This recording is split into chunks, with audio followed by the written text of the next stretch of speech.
Hello and welcome to Valley View News. I'm Erick Mejia. And I'm Leyva. A 2-week temporary ceasefire between Iran and the U.S. has been implemented while all parties look for a permanent solution to end the war. But its success is uncertain.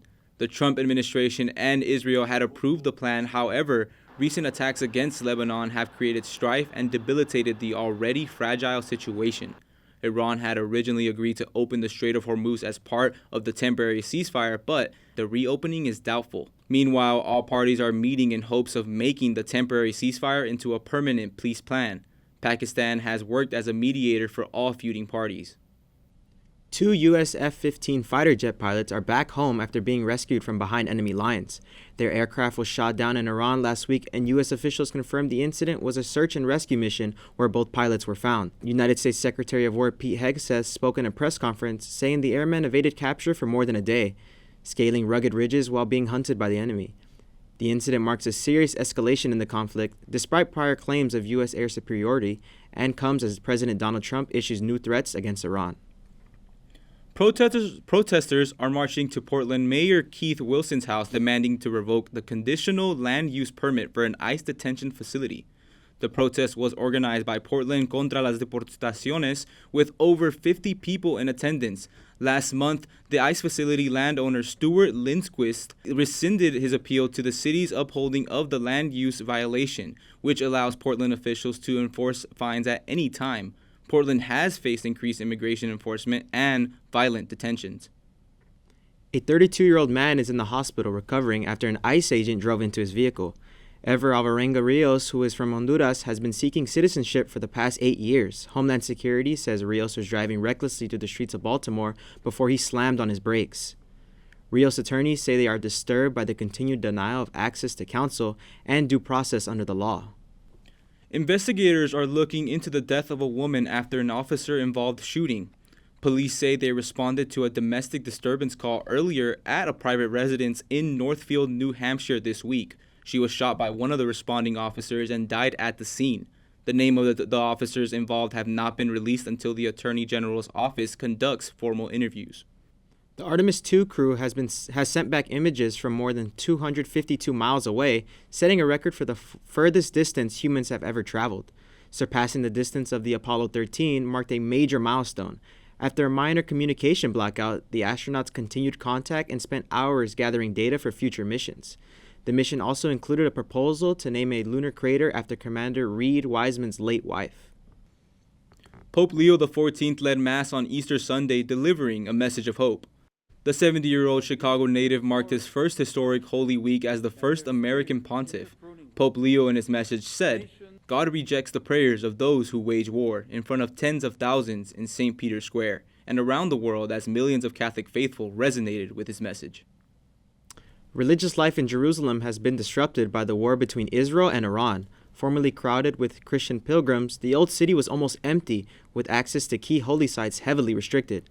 Muslim access to the Dome of the Rock has been blocked since the war began, even for locals, while Jewish worship at the Western Wall is limited to small groups. The conflict has limited all major religious sites, affecting Christians, Muslims, and Jews alike during this holiday period. A woman in Kansas City found a pill in her kid's Easter candy bag. This woman and her family went to a local store in the Kansas area to buy candy so they could fill up their Easter baskets. Once the woman opened the bag, a pill fell out. This kind of pill that was found was an antidepressant. After the incident, the whole family got a full refund on their purchase. April is the month where we celebrate Easter.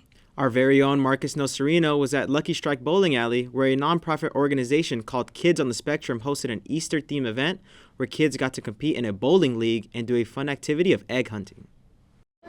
The guests at the start of the event are competing in a game of bowling while having different Easter goodies like chick peeps, cupcakes, and many more treats. We're a community, we're building community, and not a lot of special needs have a community like this. The kids at the event are doing a fun Easter activity like egg hunt.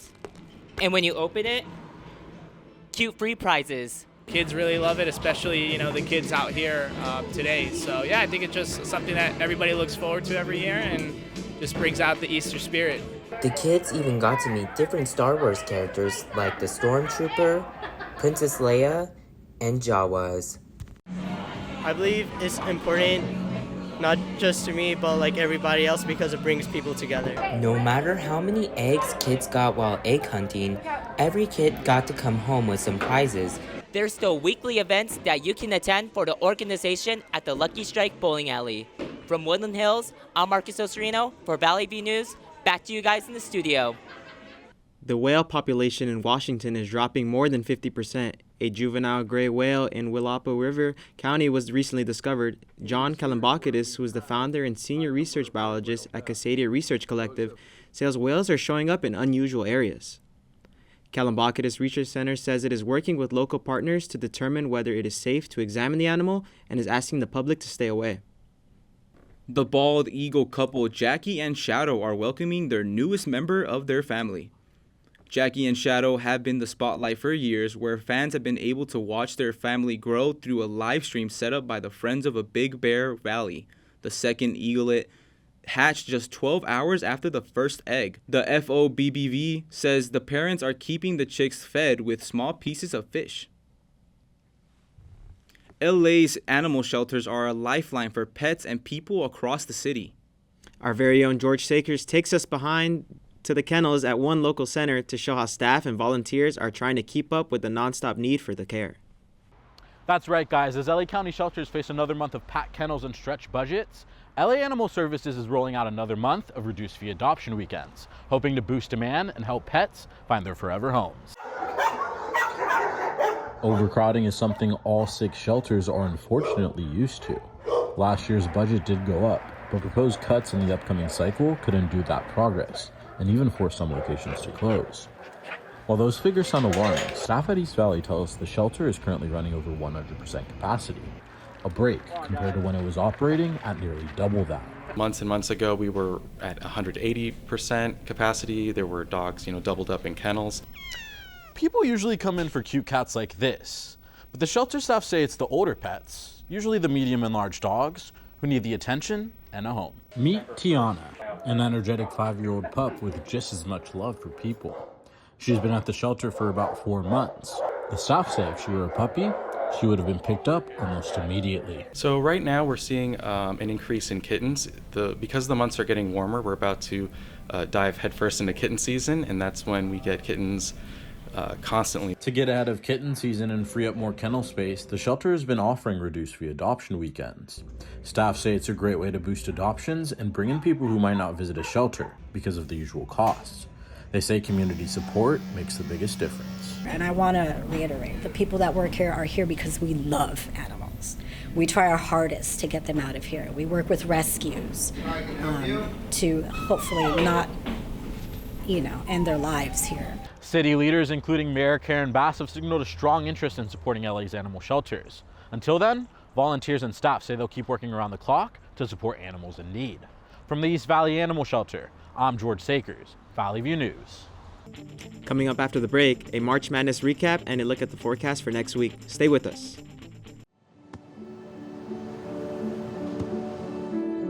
I don't remember how it started. Go to that. Our back and forth. It always came back. Dad! You probably don't remember what you told me. That was perfect. But I heard every word.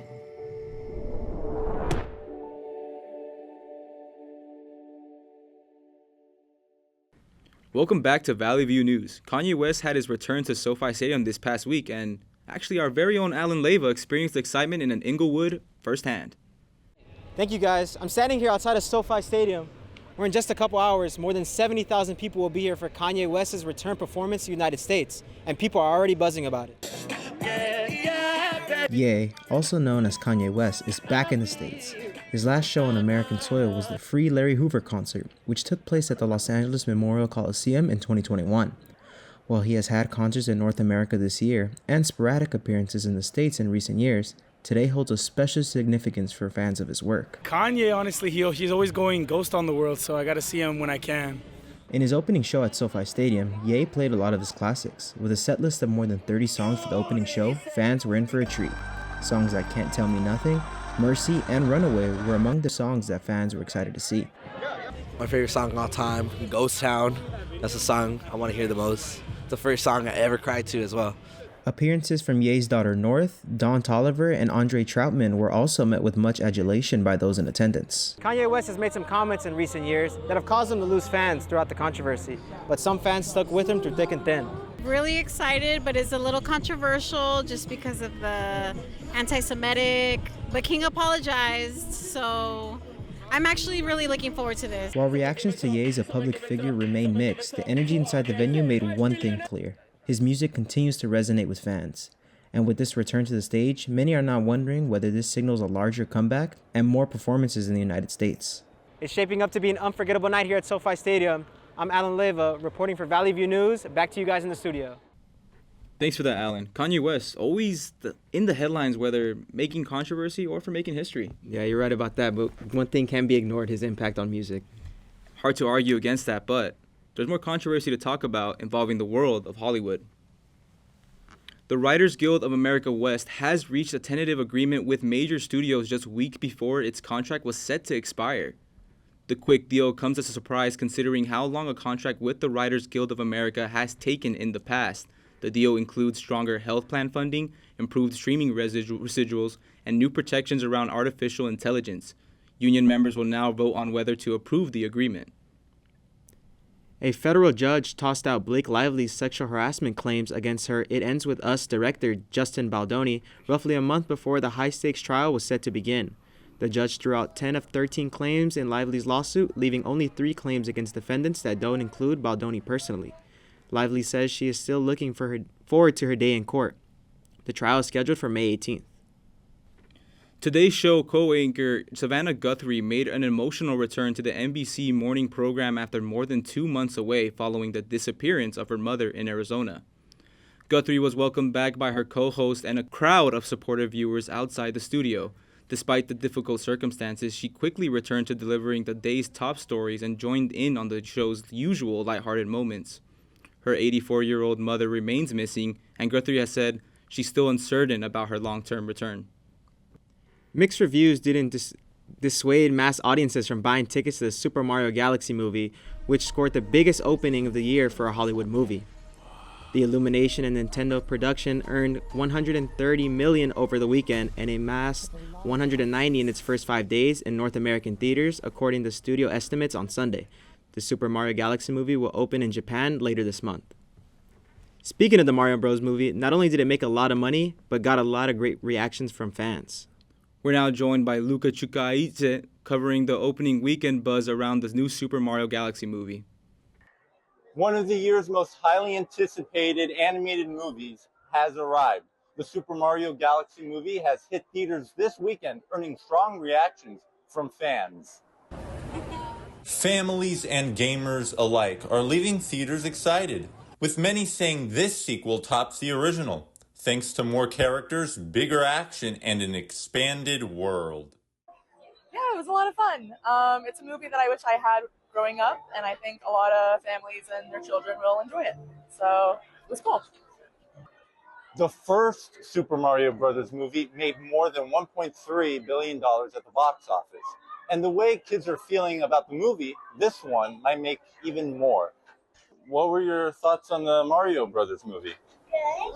Yeah, I like it. Did you like it better than the first one? Have you seen the first one? Yes, because there were penguins in it. The penguins in it? While most critics are negative towards this movie, this could still become one of the highest grossing films of the year, appealing to fans of all ages. Reporting from downtown Burbank, I'm Luka Chkhaidze, Valley View News. Thank you, Luka. Erick, March Madness came and went. Tournament was awesome, but everything leads to the NBA. I'm so excited to see the playoff matchups. For more on that, let's check in with Luka. Well, thank you, guys. Before we talk about the NBA, let's recap March Madness. The UCLA Bruins are celebrating their first women's NCAA championship. Gabriela Jaquez led the Bruins with 21 points, but Lauren Betts was named the most outstanding player of the tournament. Betts averaged 21 points, 9 rebounds, and about 3 blocks per game. Also, with this win, head coach Corey Close and the Bruins finished the season on a 31-game winning streak. March Madness has officially come to an end as the Michigan Wolverines took the trophy by beating the UConn Huskies. Elliot Cadeau scored a game-high of 19 points and was named the most outstanding player. Michigan's best player, Yaxel Lendenborg, finished with 13 points and scored 9 of his points in the second half while battling through an injury. This was the first championship for the Michigan basketball team since 1989.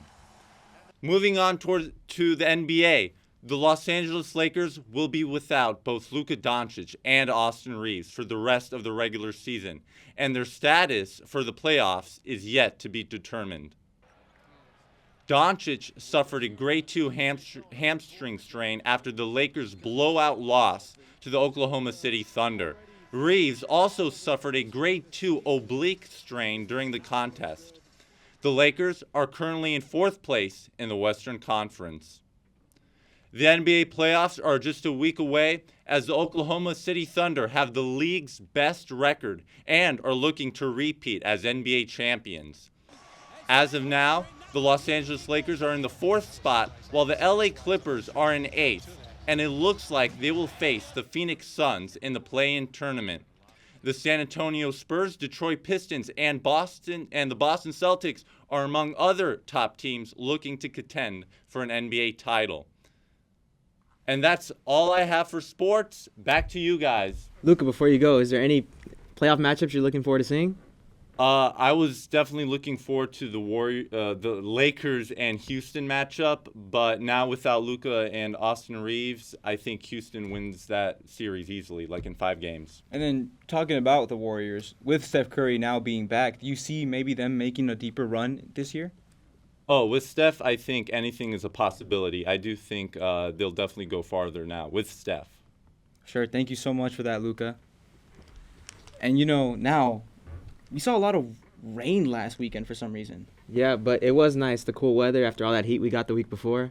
Cool weather, the heat, but I guess we might see some rain apparently. Javes, can you update us on that? Yes, guys, expect a light shower starting over the weekend. Umbrellas out if you guys go out and about. All right, let's talk about this 7-day forecast because we do expect rain Saturday and Sunday. It look like the messiest days with showers across the Southland, so just be careful out there if you're on the road. For the San Fernando Valley, we're at 65 Saturday, down to 61 on Sunday, and then you really start to feel the warm-up. Next week, 65 Monday, 71 Tuesday, and the mid-70s throughout the end of the week. For the downtown LA area, it's 66 Saturday, 68 Sunday, and it's not a lot of movement after that. We stay really steady, mostly right around the low to mid-70s through Friday. At the beaches, it stays cooler, 64, 62 Sunday, then generally in the upper 60s to the low 70s through the middle of the next week, before cooling off again for the remainder of the week. And lastly, for the Inland Empire, it's 74 Saturday, 65 Sunday, still pretty cool, and then nice rebound to the low to mid-70s by Tuesday and Wednesday, and Thursday being the hottest day of the week, reaching in the low 80s. So really, the story here, expect showers through the weekend, and then a gradual warm-up next week, especially for the Valley and Inland Empire, where we usually stay cool in the coast. That's it for weather. Thank you, guys. Thank you, Javes. We'll have an interview with a director from a local nonprofit coming up after the break. Stay with us.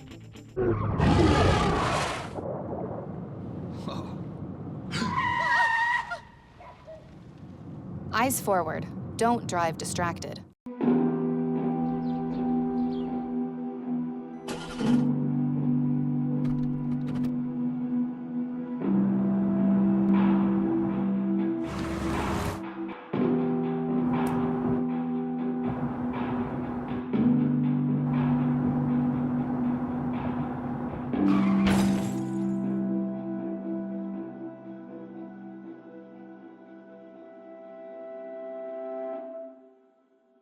Welcome back to Valley View News. Our very own Robert Saints interviewed Dominique Davis, who is a former associate director for a nonprofit that helps incarcerated people recover after prison. I am your host, Robert Saints, and today we are honored to have former Canopy Roots Associate Director Dominique Davis, an instrumental voice for advocacy and social change in marginalized communities dealing with homelessness, incarceration, and criminal history throughout Southern California. Ms. Davis, Welcome. Thank you, Mr. Saints, for having me. Sure. So I want to start off by asking you, what is Canopy Roots and what was your role as an associate director for the agency? Absolutely. So Canopy Roots is a for-profit organization out of Minneapolis. As you know, Minneapolis is one of like the grassroots social justice spaces. And so what they did was that they had behavioral health consulting there in Minneapolis, and they got a contract here in LA County to support people experiencing homelessness and crisis. How long have you been doing this kind of work, and why did you decide to start working with marginalized communities and those who are dealing with, disfranchised situations in their lives? I've been in the work for about 8 years now, and what drew me to this work is not only my own lived experience, but watching my community members go through issues where it comes to criminal history, homelessness. As you know, California is one of the biggest homeless populations and incarcerated populations in the world. So once I learned that information from a documentary called The 13th, it really changed my perspective on what was harming my community and what could I do to support instead of harm. So, what were some of the immediate services that you saw, the services provisions that you saw through Canopy Roots? At Canopy Roots, we focused on emergency crisis response. So usually that meant immediate needs. We did have clients that we did meet with on a more regular basis who might have needed more intensive care, but our main goal as our organization was to support people in immediate crisis in Hollywood. So what that looks like for us when we had to do with inter agencies, like let's say the police department or Justice Care and Opportunity Department, is that we would take people with lived experience. Our team was full of people who had been homeless, who had been incarcerated, who had went through immigration things. And so they had their own expertise and brought their own resources. And we cultivated that to create a more robust resource guide for them. So when they're out in the community and supporting people in crisis, that they have tools that can support them. How do you guys measure the outcome of services that you guys are providing in the community? Is it through data? How is it that you guys know how services are being delivered in the community to those populations in need? Data was definitely our biggest piece. So how many calls are we getting per day? What is the outcome of these calls? Was the person satisfied with the services they received, or were they not satisfied and they needed to relocate? And so taking all that information in and translating it into something where we can present this to the mayor's office and say this is the results that we have for the community that we're serving was definitely important.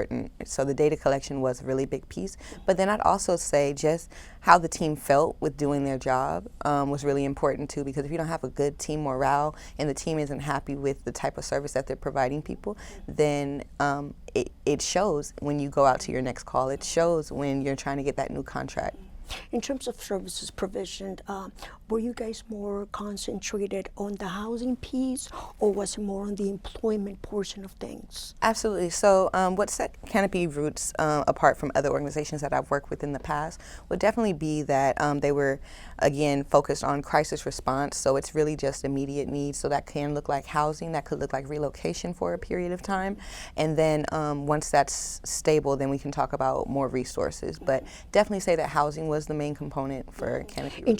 In terms of what we get to see today, in terms of policy, social integration, and also social sustainability, what are some of the challenges that you see for formerly incarcerated individuals to reinstate back into society?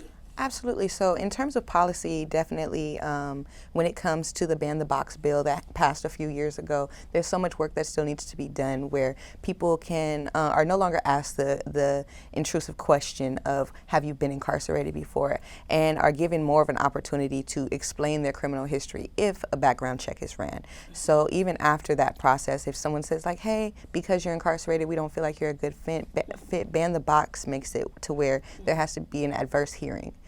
Adverse notice of hearing. So what that means is that the person who applied for the job can ultimately go back and attest with the labor board and say, hey, we don't feel like this was a fair judgment. I was offered a job, and based on my criminal history, I wasn't allowed to participate in this job. So providing more policies like that is really important for when it comes to employment, but we need to ban it for housing. We need to ban it for unless it's I would like to say unless it is extreme cases. You know, we want to be very mindful that when we're creating policy, we're not also harming community. So in this social justice space, it's really important to think about all the layers to who's impacted by policy when trying to make things better in society for people coming home.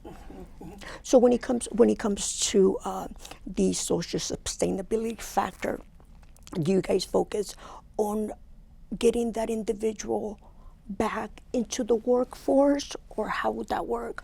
Do we need to stabilize housing before we move forward with employment, or how do you guys manage? Well, thankfully, with a lot of policy change that's happened in, let's say, the last 10 years, there's a lot of programming aimed in while people are incarcerated to help them find trade. So we have Fire Camp doing an amazing job.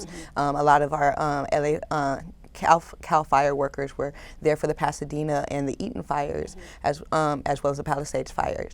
We have people going into welding. We have people going into maintenance for like electrical and things like that. And so I think investing in people while they're incarcerated, you know, they're serving their time and they're trying to become rehabilitated members of society. And what's the future that you see for these communities in terms of what can we see 3 to 5 years from today? Absolutely. I think it definitely starts with people who are directly impacted, making sure that they have a voice at the table and are able to create policy, get on campaigns and teams that can support them, as well as get that social piece. You know, so there's a lot of great organizations out there like the Anti-Recidivism Coalition, SE Justice Group, A New Way of Life. They all have policy teams and policy programs that not only teach people with lived experience what's happening at the city, state, county level, but they're also empowering them to use their narrative and their stories. Ms. Dominique, I want to, on behalf of everything and everyone who makes this show possible, I want to thank you for being here with us and for sharing this valuable information. And to our viewers, I just want to say thank you so much for joining us. It's been great. Thank you so much, Mr. Saints. Sure. Nice to meet you. Take care. Thank you, Robert and Dominique. On to some more lighter news. A metal fabrication shop in North Las Vegas has built the world's largest steel dragon. Kevin Stone, who is an artist behind the piece, spent 19 months creating the dragon named Goldspar. The sculpture is 26 feet tall, weighing in at 17,000 pounds, and is getting ready to make a cross-country journey to Wisconsin. Stone's career began with wielding buildings and bridges before he started making large-scale metal sculptures. Stone took a chance on his career when he left his previous job to work on large stainless steel sculptures. Now, 25 years later, Stone creates his pieces using reference photos and his imagination. Stone says it's been a 20-year dream of his to get down to Las Vegas and get into the warm weather to show off his artwork where more eyes can see it. That's all for us today on Valley View News. I'm Alan Leyva. And I'm Erick Mejia. For more updates, follow our YouTube channel at Valley View News and our Instagram page at Valley View News CSUN. Thanks for watching.